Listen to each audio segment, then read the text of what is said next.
right, folks, what's up? So earlier today, I was on Instagram and I saw a post on one of the HBCU accounts. It caught my eye in terms of what was in the post. And so I then read it. And I saw the question that was posed. So here's the original post. So this was on Instagram. This sister, Princess Lang 0. She goes, "Oh, nothing. I created a majorette team at a PWI and performed at our first game. Truly, though, I'm so blessed and can't thank God enough. Thank you to my parents and to everyone who supported me along this long journey. And my girls fire, the Cardinal Divas of SC are up next." So the folks at HBCU Pride Nation actually reposted this, and they said, "First, let us say we are proud that she took initiative to bring culture to a PWI by creating a majorette team. You did your thing. However, is it us or does this scream out, I wish I went to a HBCU? Let us know your thoughts."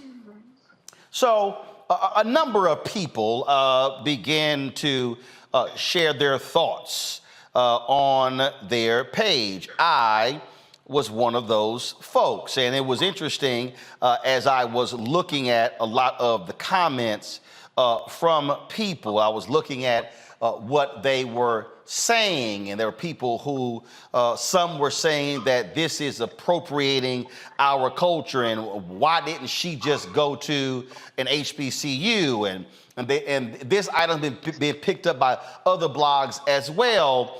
And so what it did is it sort of brought back again this whole thing back and forth that people always have when it comes to HBCUs or PWIs. Dr. Nola Haynes, you've seen her on the show. She's a national security expert. She, of course, teaches at USC. She actually was on Twitter and she saw this going back and forth. And so she was in Montreal, and this is what she tweeted. A few things. I'm about to take off, so I won't be able to finish this engaging discussion about HBCUs and PWIs until I land. Also, a fight is brewing on my plane. I really don't want to be part of any TikTok moments, seeing thoughts and prayers.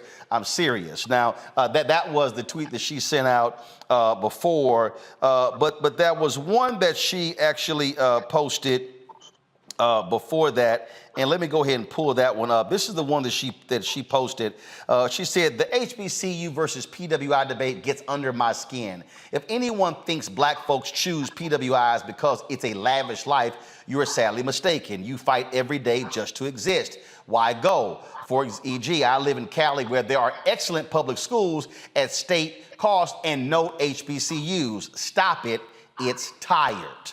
That's what Dr. Nola Haynes had to say. And as I said, I was on the app and I was on HBCU Pride Nation, and I follow a number of different HBCU accounts because of what we do here with this show. And there were people who jumped on, and they were upset, and some were mad, and that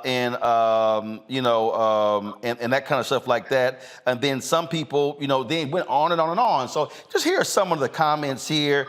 Somebody said, "I ain't gonna lie, I'm conflicted." Someone else said, "It don't feel right, which is why it's best to keep HBCU culture on HBCU campuses. I'm sure white people at the game were making fun of them or were very irritated by their presence simply because they were happy and black, which is how racism works. Yes, it screams it, but she chose to go to that school, so I support her because she found her piece of heaven there in doing that. I'm going to give us a slow hand clap for always finding ways to criticize and create separation between us." Excuse me, go back, please, to the post. Thank you. And so some other people, somebody said, "Y'all got to realize not everyone can afford to pick up and move to go to their dream HBCU. There are so many different circumstances as to why she didn't choose an HBCU." And it goes on and on and on. I love this one here. Majorette teams are big in our culture. I see this as black people being black no matter where they are. Shout out to them for making up space in the ways that feel good and natural to them. Then somebody goes, so what happens when the white girls Columbus this squad? USC isn't an HBCU. She can't have her cake and eat it too. Got it. Okay. So let me just speak to this just a little bit for the folk out there who don't quite understand what the whole deal is. First of all, let's be real clear. HBCUs did not create dance teams. As one of the folks said, you got dance teams for people who are in elementary school, middle school, high school. HBCUs did not create black bands. Y'all do know that you've had black high school bands. You've had black folks playing instruments in middle school and in elementary school. So what's this whole deal about, oh, somehow you are taking HBCU culture because there's a dance team at a football game? Well, let me just give you an example. At Texas A&M, where I graduated from, we have what's called yell leaders. And they are, in a sense, other schools might have cheerleaders, we call them yell leaders. It's 5 of them. Historically, they've been white. Historically, they've been all male. To my knowledge, we've never had a female yell leader. Well, our basketball games, yell leaders go there as well. But then they say, you know what, we need something different. So you know what they created at the A&M basketball game? A female dance team. Now, Texas A&M used to be an all-male institution. Military, ROTC. Historically, again, we had yell leaders, but they created a female dance team at the basketball game. It's been fine. The culture of A&M was that, oh, we had yell leaders, but they said we needed something different for basketball. So they created that. It's been fine. Oh, now are we supposed to somehow say who owns the dance team? I don't know, we shouldn't do that. And see, what this also leads to, this back and forth that goes on. I don't know about you, you went to a PWI, you damn right I did. 3 years ago, we were on the Time Journal cruise and we were all seated around and we were recording and Tom said, hey, I bet you really regret not going to HBCU. I said, absolutely not.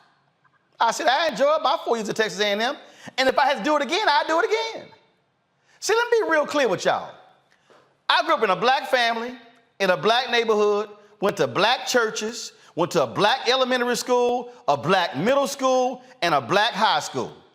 If I didn't know I was black by the time I was 18, then I wouldn't have known. Now, I'm not saying folk go to HBCUs to find their blackness. What I am saying is that my blackness goes wherever the hell I go.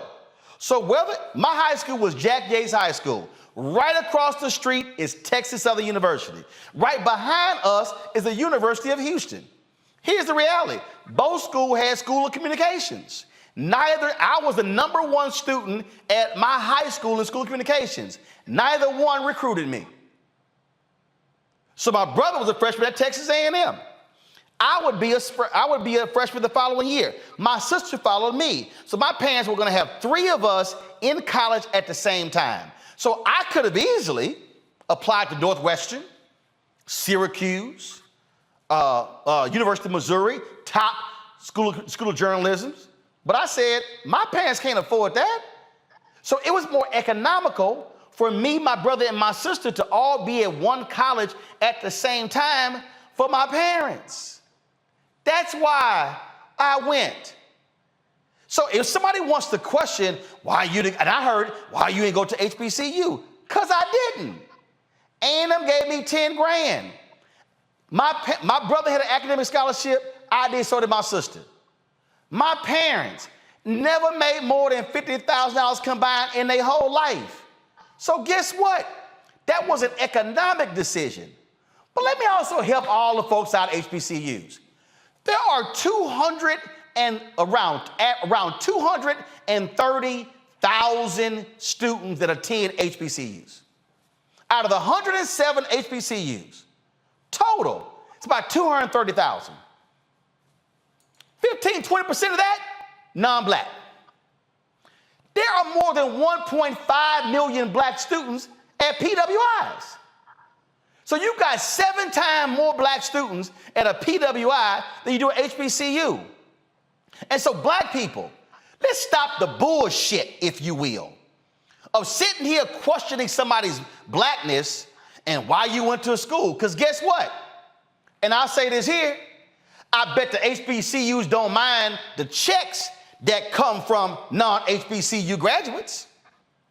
I bet you don't mind folks who write those checks.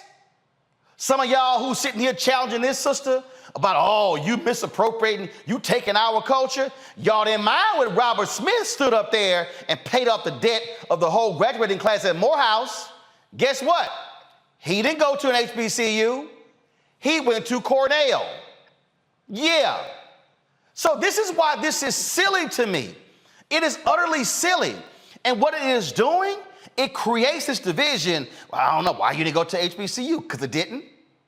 If a student chooses to go to a PWI, great, that's your call. If they go to a HBCU, great, that's your call. If they go to a community college, great, that's their call. But if you don't know the person's economic circumstance, if you don't know their family circumstance, then shut the hell up. Nola said it best. Ain't no HBCUs in California. Y'all, Chicago has the 3rd largest concentration of African Americans in America. Do you know how many HBCUs are in Chicago? 0. Now, you do have a PBI, predominantly black institution, Chicago State, but it's not an HBCU.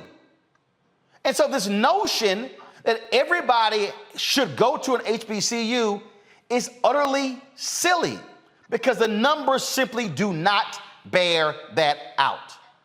What we cannot do is, you cannot go to a PWI and then look down on somebody to HBCU, oh, you go to a lesser school. And if you go to HBCU, you should be looking down on somebody who went to a PWI by saying, oh, you went to the white school.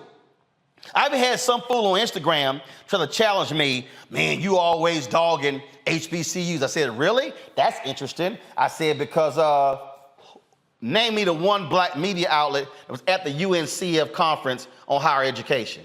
I'll wait.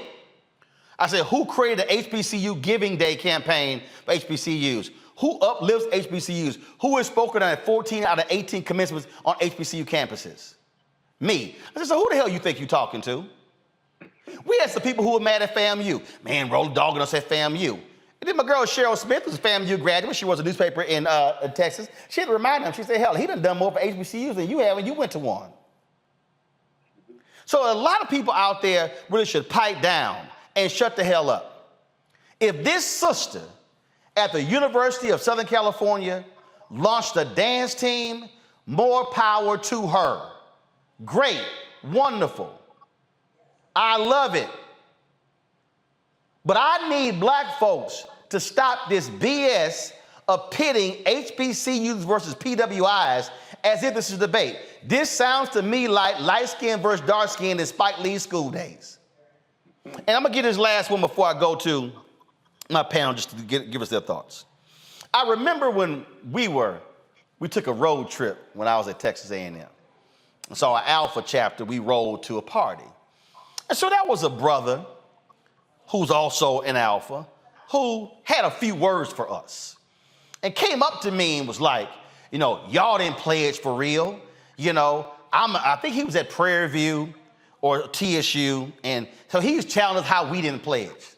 And I said, well, let me ask you a question. What's your chapter graduation rate? Then he got quiet.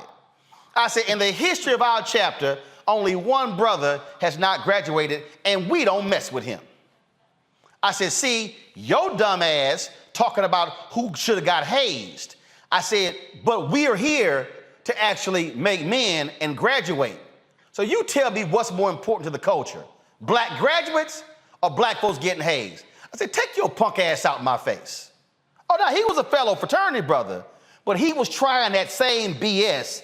You are alpha at a PWI, but I'm an alpha at a HBCU. I said, that don't mean a damn thing. I said, because fool, alpha was started at Cornell and then went to Howard. I said, maybe you should check your history.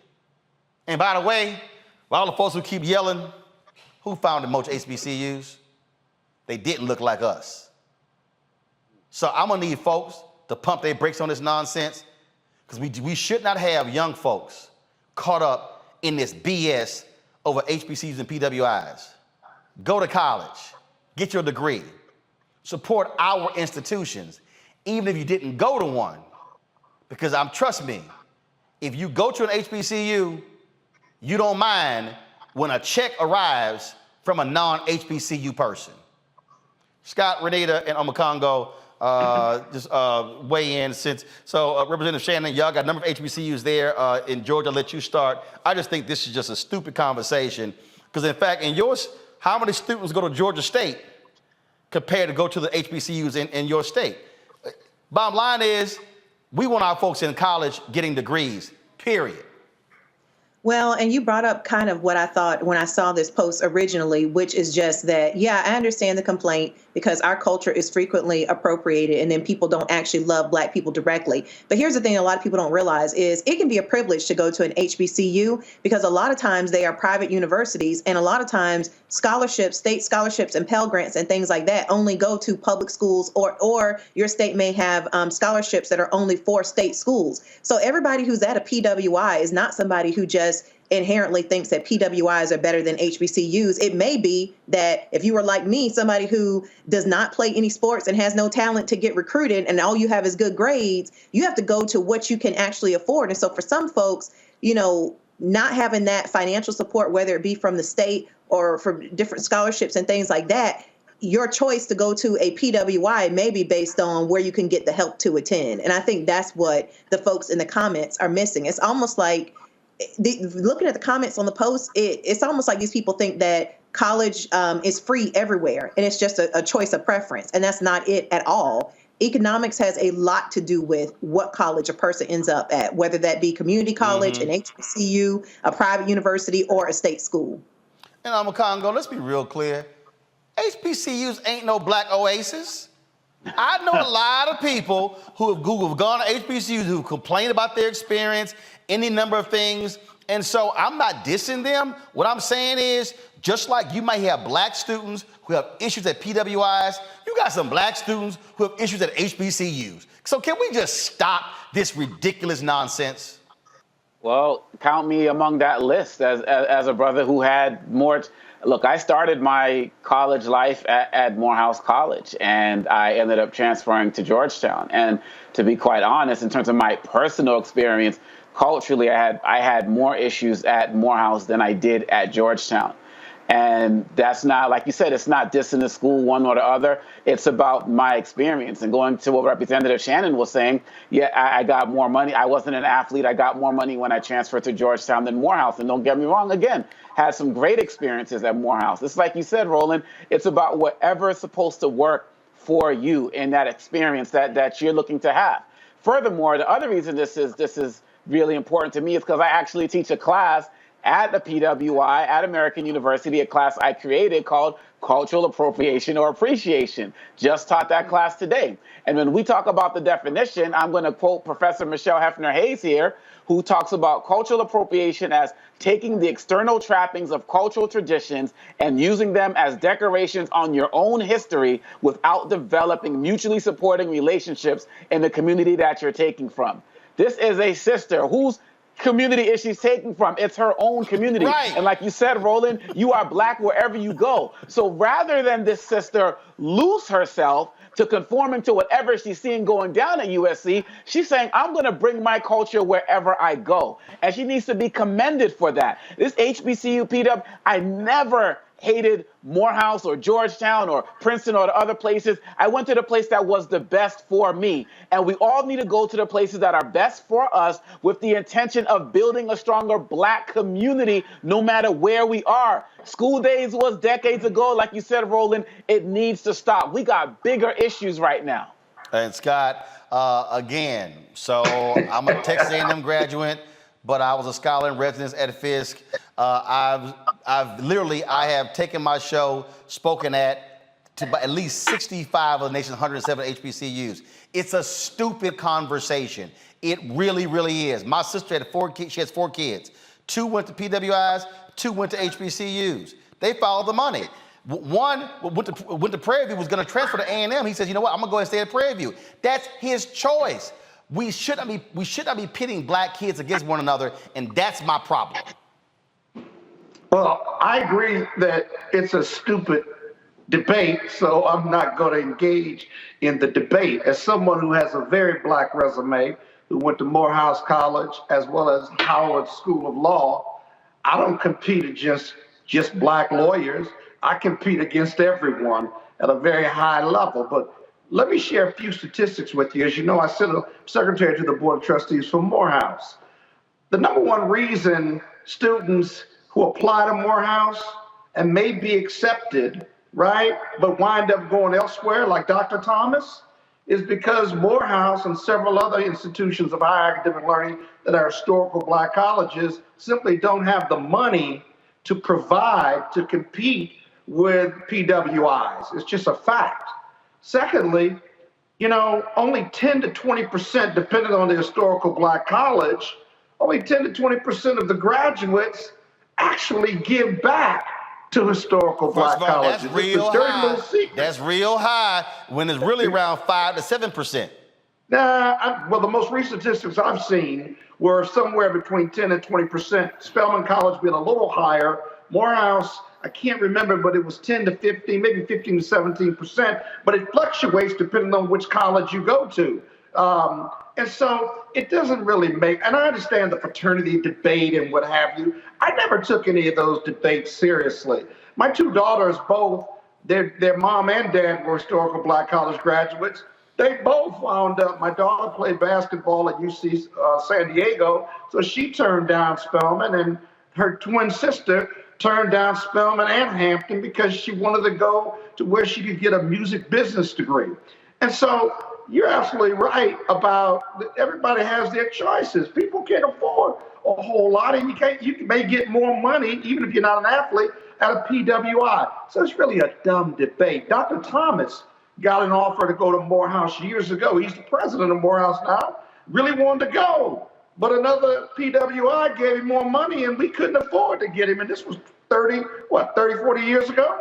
And so for all the reasons you've said and my colleagues have said on the program, it's really a dumb debate. I mean, I guess if we were drinking and arguing about fraternities and sororities, we could talk a lot of trash to one another. But in the end, it lacks any substance or reality. It really does. And last point, there are a lot of HBCUs that are private, and frankly, they're costly. And some people choose to go to the state school because it's cheaper. One more other thing, real quick. You got 20 seconds. If all of those PWI black students who you named, black historical colleges, if they all wanted to go to historical black colleges could not handle that inflow.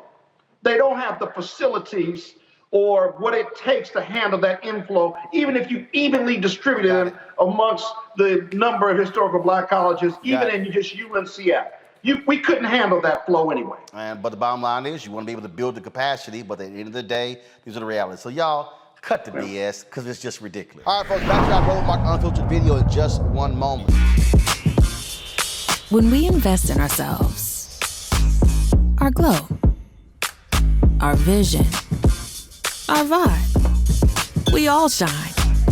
Together, we are black beyond measure. Folks, Black Star Network is here. Oh, no punches! I'm real revolutionary right now. Support this man, Black Media. He makes sure that our stories are told. Thank you for being the voice of Black America, Roland. Stay black. I love y'all. All momentum we have now, we have to keep this going. The video looks phenomenal. See, there's a difference between Black Star Network and black-owned media and something like CNN. You can't be black-owned media and be scared. It's time to be smart. Bring your eyeballs home. You dig?